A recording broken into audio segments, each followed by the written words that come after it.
UPPL राजखान्थि दोलोनि बानजायनायाव उदालगुरियाव सानसेनि हाबाफारिजों भलिबल बादायनाय खुंदों। थांनाय सानखालि उदालगुरि जिल्ला सहरनि साखाथियाव थानाय दुर्गा मण्डपआव लाइमोनफोरखौ आगानसे दावगालांहोनाय आरो इयुनाव सुबुं सम्पद महरै गावखौ फसंथानायनि बिथिंखौ नोजोर बोनानै उदालगुरि जिल्ला कमिटि UPPL लाइमोन गांखंनि बानजायनायाव जिल्लानि सिङाव थानाय गंबा ब्लकखौ लानानै सानसेयारि भलिबल बादायलायनाय खुंदों।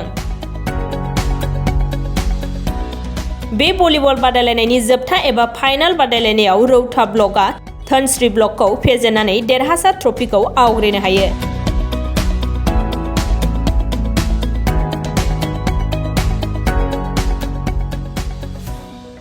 उदालगुरि जिल्ला UPPL युथ सेला one day inter block UPPL volleyball tournament 2023 मुं होनानै जों दिनै वन डे भलिबल खुंदों।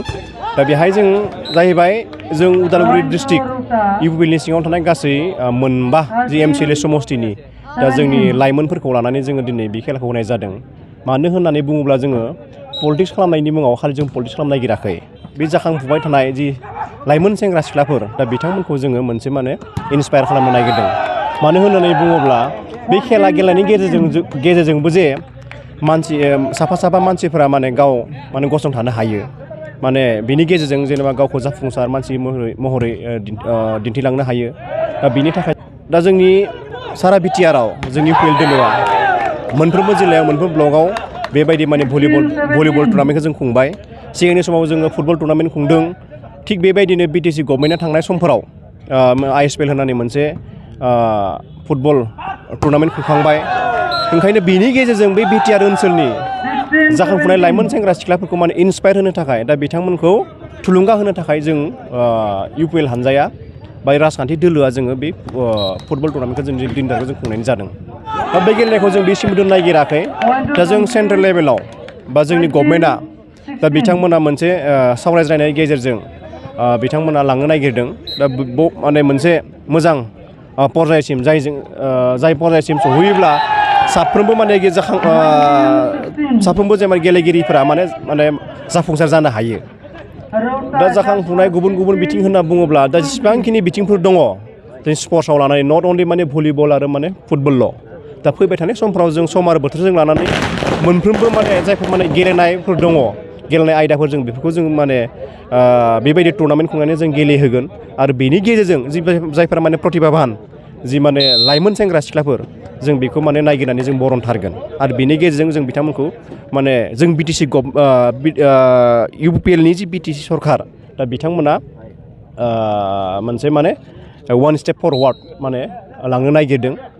दा बे हाबाफारियाव राजखान्थि दोलोनि दैदेनगिरिफोरनि अनगायैबो जोङो स्पर्ट्स एस'सियेसननि बिबानगिरिफोर बा जोंनि उदालगुरि जिल्लानि सिङाव थानाय स्कुल कलेजनि गोरायुं प्रिन्सिपाल बिथांमोनखौ जों लिंदों। जायखौ जों इन्टेलेक्सुयेल होननानै बुङो। फरायसाफोरनि दैदेनगिरिफोर जोंनि समाजारि संगठननि दैदेनगिरि बिथांमोननि गेजेराव जोंनि जि बे ओनसोलनि जायफ्रा इन्टेलेक्सुयेल बिथांमोना सफैदों आरो बाहागो लाफैदों आरो जोंखौ थुलुंगा होफैदों। आरो फैबाय थानाय समफोराव बिथांमोना जोंखौ खुंलांबाय थानो थाखाय बिथांमोना जोंखौ खावलायदों आरो जों बे लेखायै जों खुंलांबाय थागोन। देरहागिरिफोरनि बान्था हिसाबै होननानै बुङोब्लाथ' जोङो खोब खम एमाउन्टनि मोनसे जोङो बान्था जोंनियाव दङ।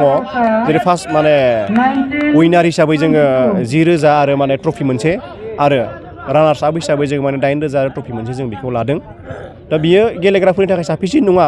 थेवब्लाबो जोङो जायफोरा जाखांफुनाय लाइमोन सेंग्राफोर बिथांमोनखौ इन्सपायार होनो थाखायसो जों दिनैनि थारिखआव जों बे दिनै खेलखौ खुंनाय जादों। गेलेनाया राजनिति बा राजखान्थिजों जेबो लोब्बा गैया। बहाय जि पार्टियानो जि खेलाखौ दा खुंथों बहाय गेलेग्राफोरा जेरावबो गेलेनो हायो आरो गेलेनांगौ। आरो बेनिफ्राय गावखौ साबसिन हामसिन गेलेग्रा खालामनानै जाहाथे इयुनाव मोजां गेलेग्रा जाहैनो हायो बेखौ नाजानांगौ आं बेबायदि सानो।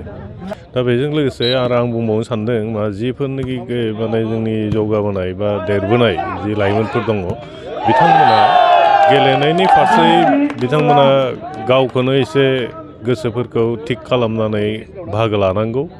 आरो बेजों लोगोसे जोङो फरायनायखौबो जोङो बावनो नाङा बेखौबो जोङो माने लोगोआव लाफाना गेलेनायखौ लाफानानैबो जोङो फरायलांनांगोन मानोना गेलेनाया मेन्टेल आरो फिजिकेल बे मोननैखौबो माने गोग्गो खालामो आरो नोङो अब्लासो मोजां फरायनो हागोन जेला नोंनि देहाया मोजाङै थागोन बेवहायनो आं सानो माने जिफोर उथिबोनाय सेंग्रा सिख्लाफोर दङ बिथांमोना बायदिसिना गाज्रि लामाजों थाङालाफानो नैबे गेलेनायनि फारसे जुदि बिसोर गोसो होनानै फरायलाङोबा निस्सय गावनि जिउआव बिसोरो जौगानो हागोन आरो बिसोरनि माने जिउआ माने गोजोनथावना जागोन आं बेबायदि सानो बेवहायनो नै दा जि UPPL जि राजखान्थि हान्जाया जि ब्लक लेभेलनि जि बेबायदि गेलेनाय बा बायदिसिना माने स्पर्ट्सफोरखौ बिथांमोना अर्गेनाइज खालामगासिनो दङ बेयो जोबोद मोजां जादों मानोना बेवहाय गोबां माने गेलेग्राफोरा बाहागो लानो मोन्दों गावनि रोंगौथिखौ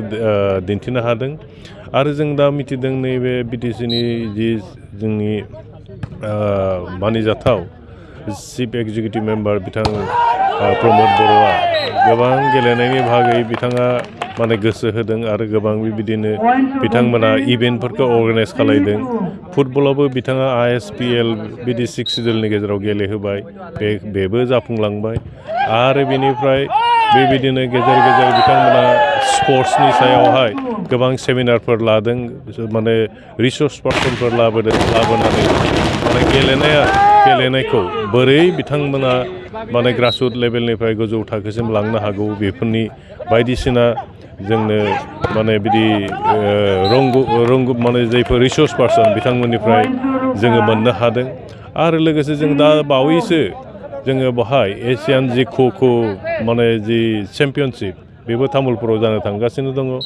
आरो बेबायदिनो जों दायो नुनो मोन्दों मा BTC हालामाव गोबां बेबायदि गेलेनायनि बागै मोनसे वेब फैनाय बायदि नुनो मोन्दों आरो बेखौ जोंनि जि जाखांबोनाय जि सेंग्रा सिख्लाफोर दङ बिसोरो बेवहाय बाहागो लानानै गेलेनायनि फारसेबो आवगायलांगोन होननानै आं आसा खालामदों नाथाय हारि मोनसे जौगानोब्ला जोङो सोलोंथाइबो नांगोन बेवहायनो सोलोंथाइजों लोगोसे गेलेनायखौबो लोगोआव लांफायोब्ला जोङो निस्सय मोनसे जौगासार हारि जाहैनो हागोन आरो बयनिबो जिउआव माने बियो गोजोनथावना बाथ्रा जानानै फैगोन आं बेबायदि सानो